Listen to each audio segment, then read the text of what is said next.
Autism is a condition that's been around for a long time. It was first really officially recognized back in the 1940s. I think the simplest way to think of autism is as if it's a social learning disability. By that I mean these are children that come into the world without what most of us have, which is that fundamental orientation to other people. As a result, they learn about the world in very different ways, and it causes a lot of problems for them growing up.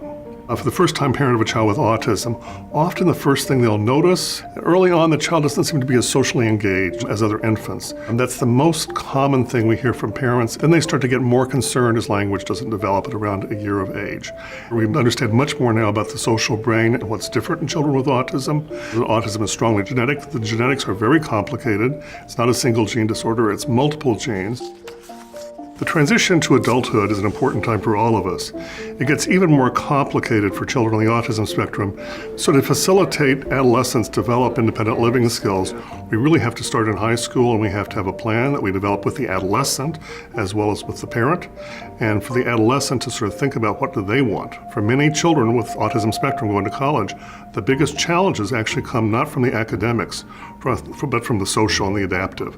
Things like going to the laundry room, doing your own laundry, taking the bus system, getting from point A to point B. So for example, we're trying to develop an application that would use virtual reality to teach things like dating skills, how do you do a job interview, where the student could really be interacting in what seems like a real environment.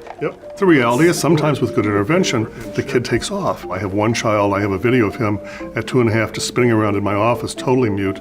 I've got the same child at 15 doing stand-up comedy. I think one of the things that's changed has been we've gotten much more sophisticated in terms of thinking about ways to really address the social problems in autism and to help the child develop workarounds to further their learning. Yale Medicine has been at the forefront of some of these efforts, both in terms of the clinical work and in integrating the research into the lives of children and families. Hi, I'm Fred Volkmar. I'm a professor here at Yale Medicine.